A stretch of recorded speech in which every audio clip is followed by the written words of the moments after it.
आज के इस सेशन में हम लोग 3 डायमेंशनल ज्योमेट्री में टॉपिक है प्लेन, जिसमें ये दूसरा थियरी हम लोग पढ़ने जा रहे हैं।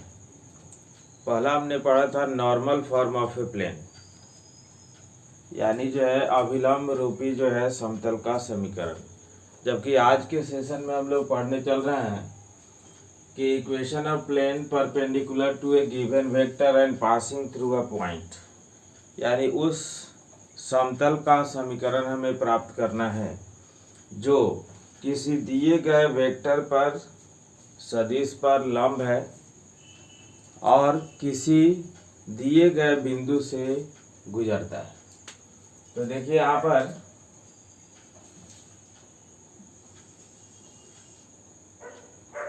कि हम लोग जो है X axis, Y axis, Z axis यहाँ पर खींचे। यहाँ पर हो गया x, यहाँ पर y, यहाँ पर z। यहाँ पर आपका जो है ओरिजिन है 0 0 0, ठीक है। और इसमें कोई प्लेन है आपका, मान लीजिए यहाँ पर जो है आपका ये आपका प्लेन, और ये प्लेन ऐसा है कि किसी गिवन पॉइंट से पास करता है, किसी गिवन पॉइंट से पास करता है। वो कोऑर्डिनेट मान लीजिए कि x1 y1 z1 है, ठीक है। यानी इसका पोजीशन वेक्टर के फॉर्म में अगर लें तो मान लीजिए कि वेक्टर a, तो इसका direction origin to the point होगा, ओरिजिन से उस बिंदु की तरफ।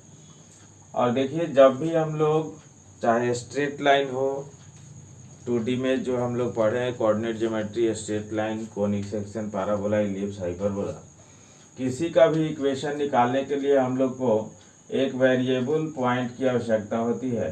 तो एक वेरिएबल पॉइंट इसमें हमने लिया, ठीक है, यानी जो है r, ठीक है। तो r जैसे हमने लिया तो यहाँ पर जो है इसका पोजीशन वेक्टर जो है r है, ठीक। तो यहाँ से जब चलेंगे हम लोग तो देखिए ये, तो इसका इधर डायरेक्शन है, इसका इधर डायरेक्शन है, और फिर जो है मान लीजिए कि ये इसका डायरेक्शन इधर है, ठीक।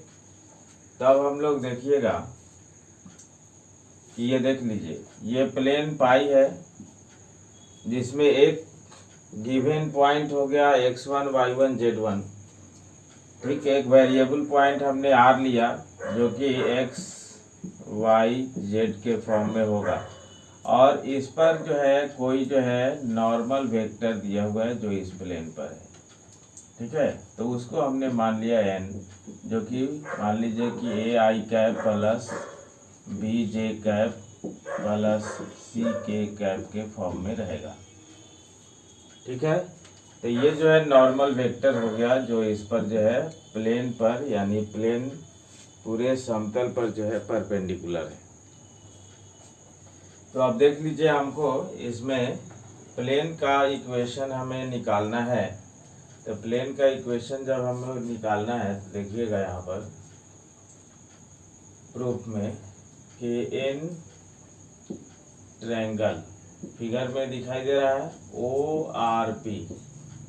तो ORP जब जो है दिखाई दे रहा है तो हम लोग अगर जो है RP अगर निकाले, RP वेक्टर, तो इसका मतलब है OP vector minus OR vector, ठीक है। तो RP vector equal to OP vector का मतलब, OP वेक्टर का मतलब वेक्टर A माइनस यहाँ से हो गया वेक्टर R, ठीक है। अब देखा जाए यहाँ से, अब यहाँ पर ये RP जो वेक्टर है इस प्लेन पाई में है, जिसका नाम मान लीजिए कि ABCD, चाहे PQRS जो भी रख दीजिए, ठीक है। तो ABCD एक प्लेन है जिसमें ये जो है एक RP वेक्टर आपको निकला है। तो अब देख लीजिए कि अब इस प्लेन में जैसे मान लीजिए हम लोग जो है धरातल पर खड़े हैं, ठीक है, और धरातल पर जितना भी लाइन हम लोग जिस तरह से भी खींच दे तो सभी लाइन पर हम लोग जो है क्या होंगे, परपेंडिकुलर होंगे। तो इस प्लेन में एक आरपी वेक्टर के रूप में जो दिखाई दे रहा है इसी प्लेन में है, तो इस प्लेन पर जो नॉर्मल होगा उस लाइन पर भी वो नॉर्मल होगा। ठीक है, तो यहाँ से जब चलेंगे हम लोग तब देख लीजिए, यानी सिंस नॉर्मल वेक्टर जो है डॉट कितना, तो vector a minus r vector equal to क्या हो जाएगा 0। यानी इसमें डॉट प्रोडक्ट को तो हम लोग जानते हैं कि ए डॉट बी जो है बी डॉट ए लिखते हैं। तो थोड़ा सा इसको अगर हम लोग सजा दें तो माइनस भी अगर कॉमन ले ले, ठीक है, और डॉट प्रोडक्ट को भी, तो माइनस अगर कॉमन लेंगे तो यहाँ पर जो है vector are minus vector a और डॉट जो है normal vector n equal to जो है 0, और 0 में ये माइनस चला जाएगा तो vector are minus vector a dot normal vector n equal to जो है 0 हो जाएगा। तो ये देख लीजिए, ये आपका जो है वेक्टर फॉर्म में इक्वेशन निकला। कब? जब कोई प्लेन किसी पॉइंट से गुजर रहा है और किसी वेक्टर पर वो परपेंडिकुलर है, जो कि वेक्टर आपको जो दिया गया है वो n है, जो नॉर्मल वेक्टर है। तो अब देख लीजिए यहाँ पर ये जो है वेक्टर इक्वेशन हो गया इस प्लेन का ABCD का। अब इसको जो है हम लोग को कार्टेशियन फॉर्म में अगर निकालना है तो फॉर कार्टेशियन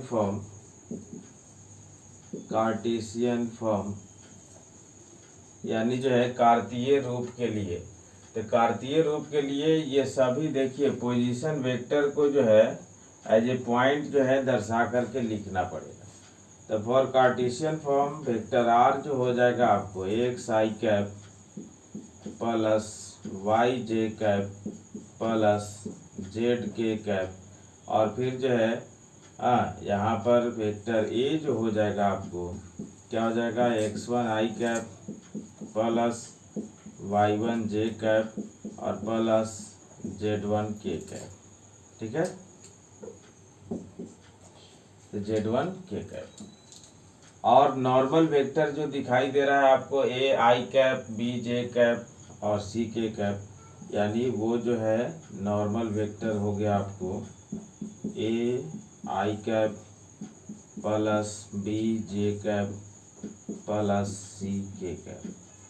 अब देखिए, अब इस तीनों को अगर इसमें रख दें वेक्टर फॉर्म में तो हमारा काम हो जाएगा। तो वेक्टर फॉर्म में देखिए आर माइनस ए आपको दिखाई दे रहा है, तो पहले जो है वेक्टर आर माइनस ए अगर आप निकालें तो आएगा क्या x minus x1 I cap plus Y minus y1 J cap और फिर जो है plus z minus z1 K cap, इतना आएगा। और इसके साथ जो है नॉर्मल वेक्टर n का डॉट प्रोडक्ट है, तो यानी जो है हम जब जो है फ्रॉम वेक्टर फॉर्म जब चलेंगे वेक्टर फॉर्म ऑफ प्लेन,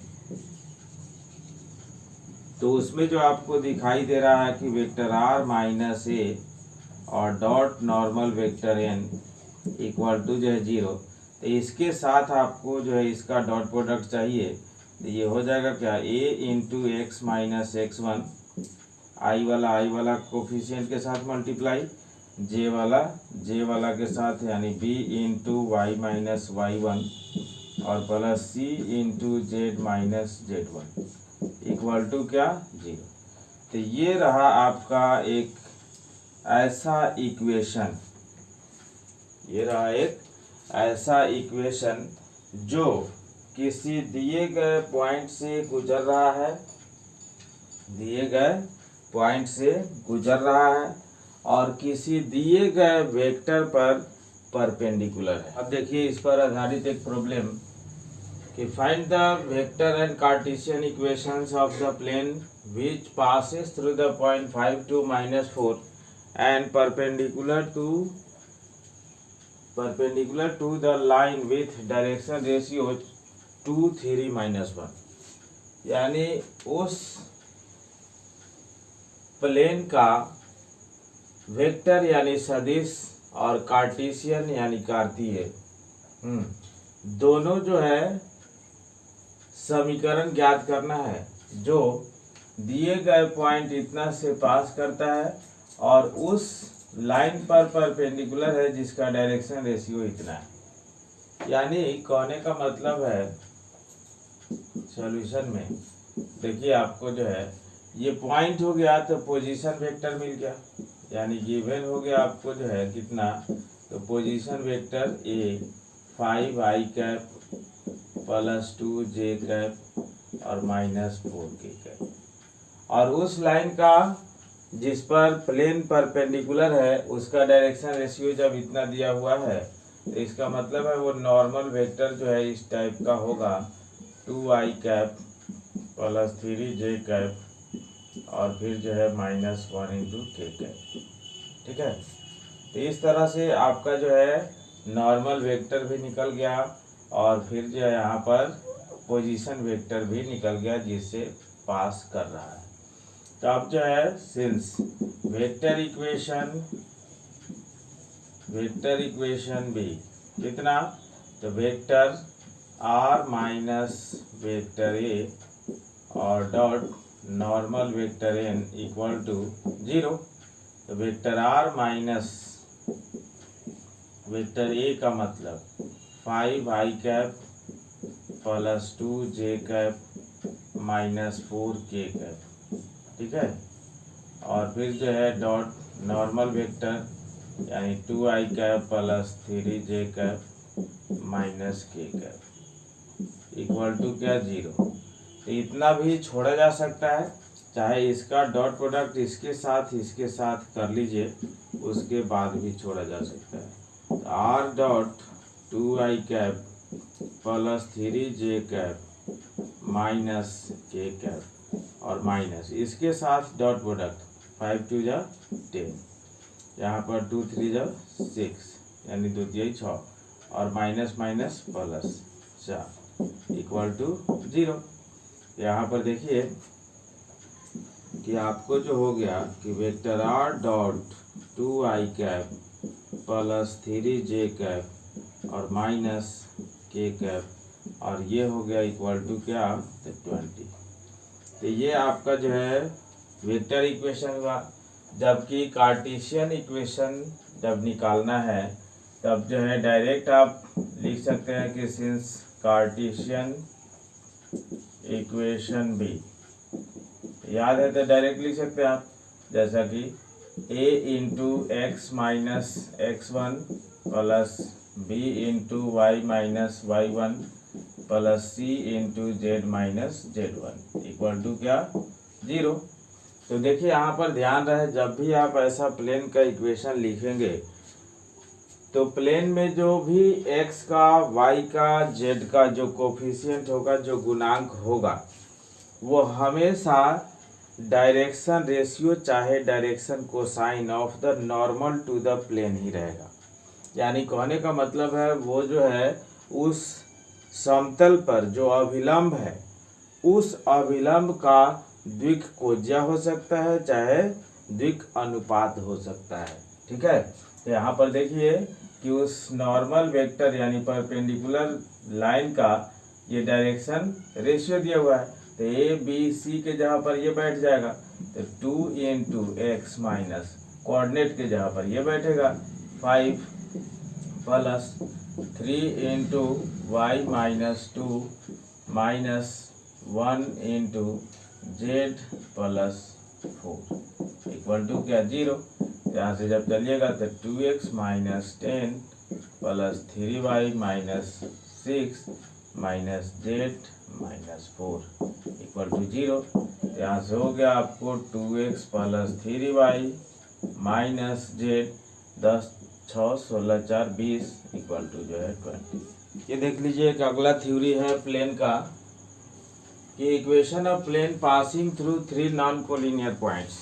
इससे पहले हमने जो है 2 थियोरी पढ़ा, एक नॉर्मल फॉर्म ऑफ प्लेन और दूसरा जो है equation of plane passing through a point and perpendicular to a given vector, और ये तीसरा है equation of plane passing through 3 non collinear points, यानी 3 असंरेख बिंदु से गुजरने वाले समतल का समीकरण आपको निकालना है। तो देखिएगा 3 असंरेख बिंदु से गुजरने वाले समतल का इक्वेशन x हो गया, यहाँ पर y हो गया, यहाँ पर z हो गया। अब देख लीजिए कि मान लीजिए कि 3 असंरेख बिंदु जो भी है वो जो है ऐसा दिया हुआ है,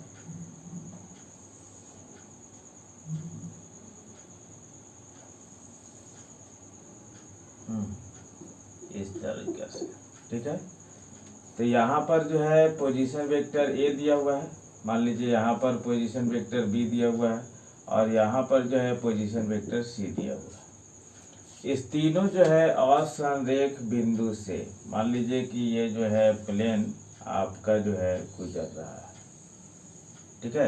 ये प्लेन, इसका नाम आप पाई दे दीजिए, पूरा जो है ABCD दे दीजिए, जो भी ये प्लेन है, ठीक है, जैसा भी।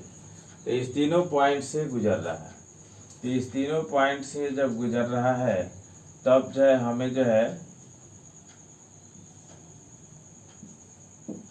इस प्लेन ABCD का इक्वेशन चाहिए, ठीक है।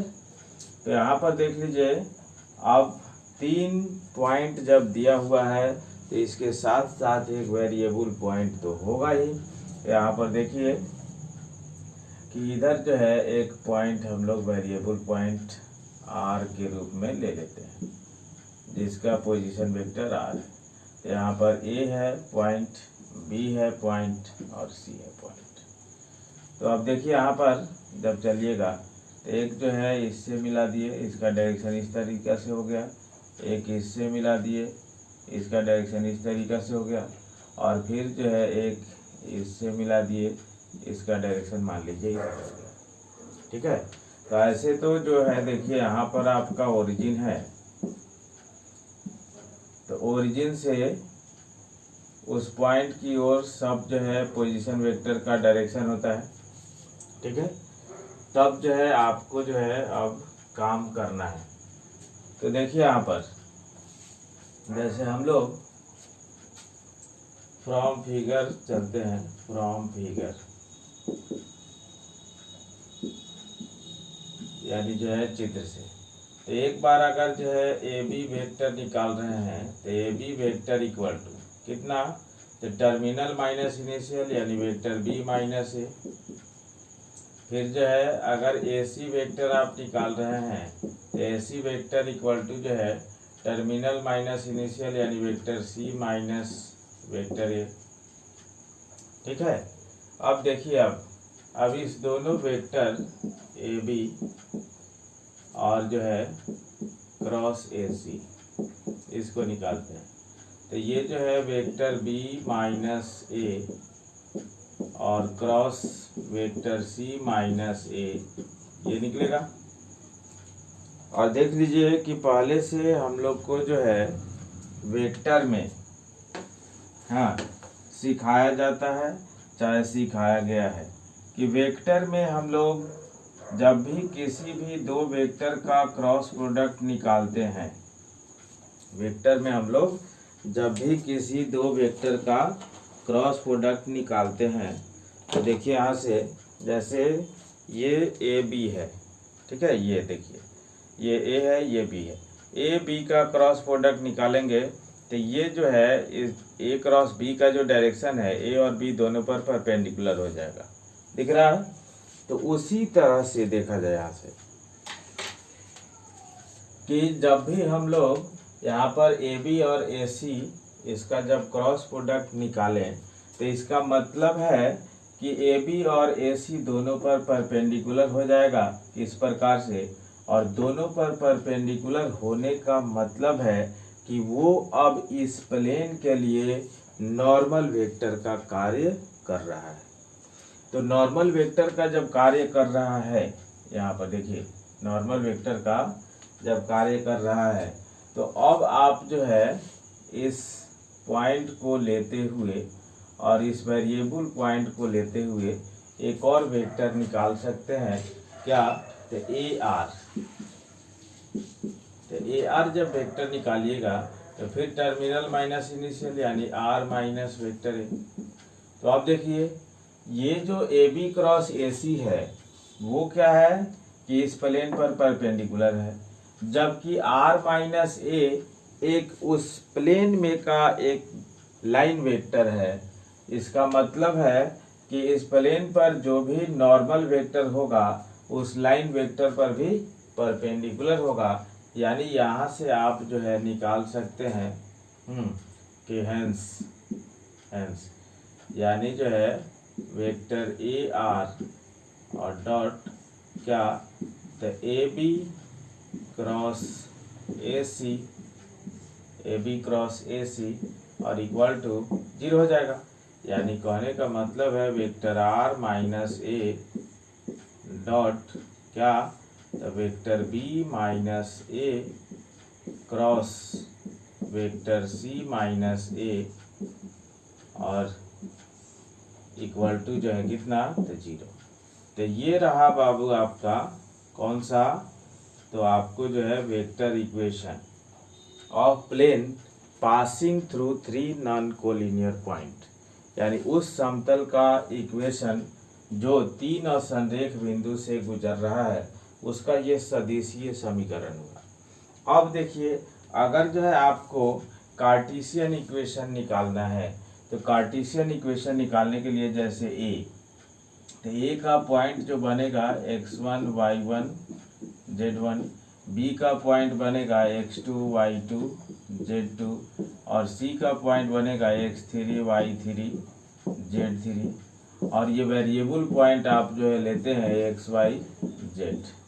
ठीक है, तो इस प्रकार से जब लिया आपने तो अब इसी में जो है सबको अब जो है पुट करना है। तो पहले जो है वेक्टर b माइनस ए, वेक्टर b माइनस ए निकालने का मतलब क्या है कि आप जो है b माइनस ए जब निकालें तो x2 minus x1 I cap हो गया plus y2 minus y1 J cap हो गया plus z2 minus z1 K cap हो गया। ठीक है, और इस तरीका से vector C minus vector A जब निकाले आप तब आपका हो गया कितना, तब जो है x3 minus x1 I cap plus y3 minus y1 J cap plus z3 minus z1 K cap. ठीक है, तो आप देख लीजिए इस दोनों का क्रॉस प्रोडक्ट के साथ r माइनस ए का डॉट प्रोडक्ट है, तो यहाँ पर r माइनस ए भी आप निकाल लें। तो r माइनस ए जब निकालेंगे आप तो x minus x1 I cap plus y minus y1 J cap और plus z minus z1 K cap हो जाएगा।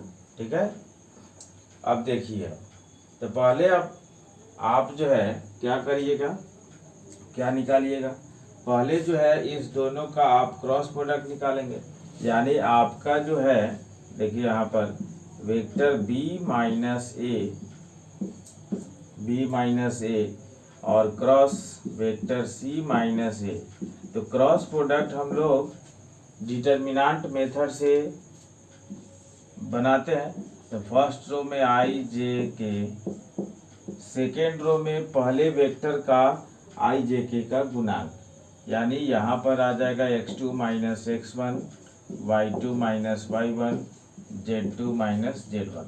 दूसरे वेक्टर का i j k का गुणांक यहाँ पर x3 minus x1 y3 minus y1 z3 minus z1। ठीक है, अब क्या है कि अब जो है इसको देखिए जब इसमें रखिएगा इसमें पूरा, तो इसका मतलब है आपको जो है r माइनस ए और डॉट जब जो है b माइनस ए और cross vector c minus vector A जब आप करेंगे तो ये 0 हो जाएगा। तो देखिए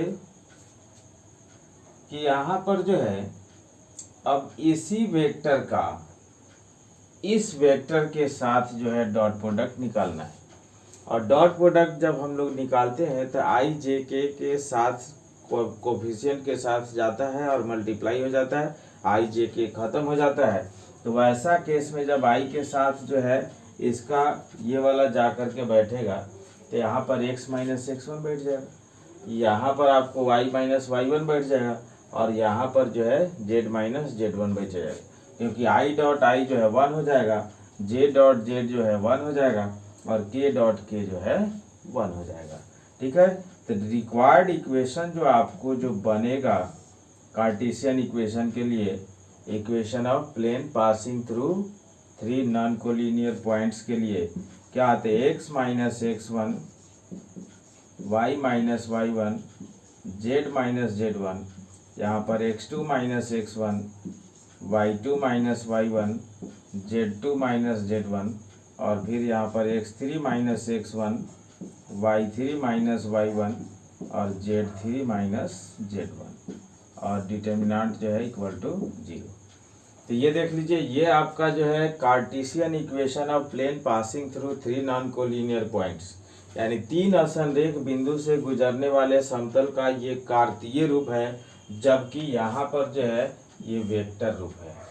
ठीक है, उसी का तो इस प्रकार से हम लोग equation of plane passing through 3 non collinear points in vector form और इन कार्टेशियन फॉर्म निकालेंगे। तो अब देखिए इस पर आधारित एक प्रॉब्लम कि find the vector equation of the plane passing through the points R 2 5 minus 3 s minus 2 minus 3 5 and t 5 3 minus 3। तो यहाँ पर देखिए सॉल्यूशन करने के लिए हमें जो है 3 पॉइंट दिया हुआ है, तो 3 पॉइंट दिया हुआ है तो इसका मतलब है 3 position vector A B C तो मिलेगा। तो इसका मतलब है कि वेक्टर ए का पोजीशन वेक्टर हो गया 2i cap plus 5j cap और माइनस 3k कैप। फिर जो है वेक्टर बी हो गया minus 2i cap minus 3j cap plus 5k cap और वेक्टर सी हो गया 5i cap plus 3j cap minus 3k cap. तो देखिएगा हमें क्या क्या निकालना है वेक्टर इक्वेशन के लिए। ठीक, तो वेक्टर इक्वेशन के लिए हमें निकालना क्या है, वेक्टर बी माइनस ए। तो ये निकाल लीजिए, तो इसमें से इसको जब सब्ट्रैक्ट कीजिएगा तो माइनस 4i कैप। ठीक है, इसमें से इसको जब सब्ट्रैक्ट कीजिएगा तो माइनस में 8j कैप और प्लस में 8k कैप। ठीक है, फिर जो है वेक्टर सी माइनस ए है तो वेक्टर सी माइनस ए भी निकाल लिया जाए। तो 5 माइनस 2 यानी 3i कैप, 3 माइनस 5 यानी माइनस 2j कैप और जो है minus 3k cap minus 3k cap, तो वो तो जो हो गया आपको जो है प्लस 0k कैप, चाहे नहीं भी लिख सकते हैं। ठीक है, तो यहाँ से देखिए यानी इसको हटा दीजिए। तो अब देखिए यहाँ पर ये वेक्टर बी माइनस ए सी माइनस ए निकल गया। तो वेक्टर इक्वेशन को पहले हम लोग जब ध्यान में रखेंगे तो वेक्टर इक्वेशन हमारा है आर माइनस ए डॉट कितना, तो वेक्टर बी माइनस ए और क्रॉस वेक्टर सी माइनस ए, इसके साथ डॉट प्रोडक्ट जो है 0 दिया हुआ है। ठीक है, तो अब यहाँ से जब चलिएगा तो पहले इसका जो है क्रॉस प्रोडक्ट निकाला जाए, cross C minus A equal to, तो क्रॉस प्रोडक्ट जब निकालिएगा तो यहाँ से देखिए आई जे के, तो यहाँ पर -4 -8 प्लस 8, यहाँ पर 3 -2 यहाँ पर 0। तो ये हो गया आपको आई कैप तो 0 और फिर जो है माइनस में माइनस माइनस प्लस हो जाएगा 16 माइनस जे कैप, यहाँ पर इससे इसमें 0 तो ये हो जाएगा माइनस में 24। ठीक है, यानी 0 माइनस 24। ठीक, इससे इसमें और फिर जो है प्लस के कैप, तो यहाँ से हो जाएगा ऐसे ऐसे ख़त्म। तो फिर जो है 8 4 2 8, और फिर जो है प्लस में 8 3 24।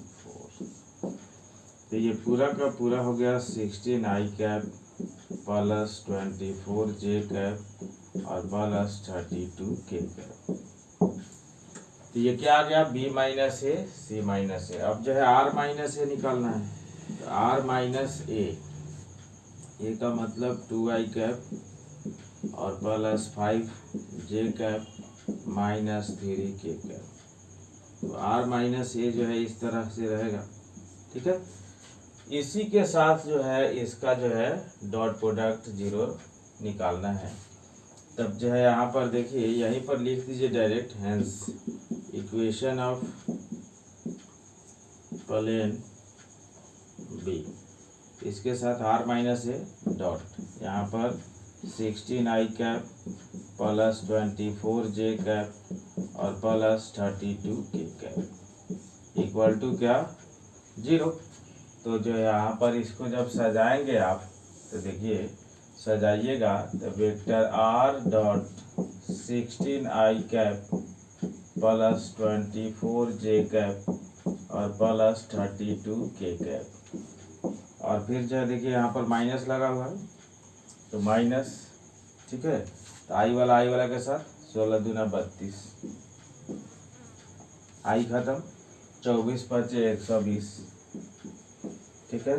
जे खत्म, और फिर जो है 32 दिया 96 माइनस 96 इक्वल टू क्या, 0। तो बस अब इसी को जो है सब्ट्रैक्ट करके लिख दीजिए।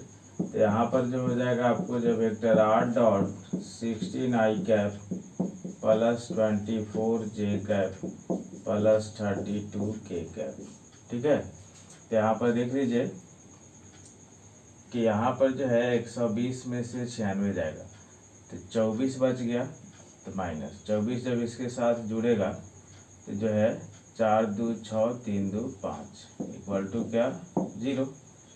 यही बचेगा, क्योंकि 120 में से 96 जाएगा। तब यहाँ पर जो है तो 24 बच गया, 24 इसके साथ जुड़ गया। तो अब देखिए यहाँ पर जो है मेन जो इक्वेशन आपको आया, r डॉट कितना 16i cap plus 24j cap और प्लस में 32k कैप इक्वल टू क्या, 56, ठीक है। तो इस प्रकार से आप जो है इक्वेशन निकालेंगे।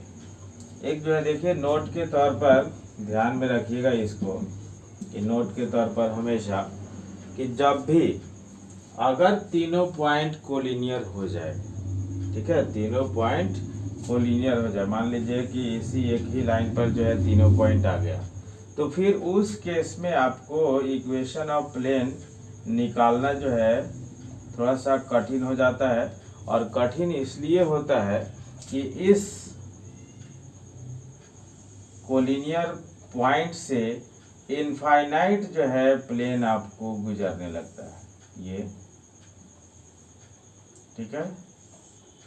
ये बहुत सारा जो है प्लेन जो है उससे जब गुजरने लगेगा, तब जो है उसको निकालना पॉसिबल नहीं होगा।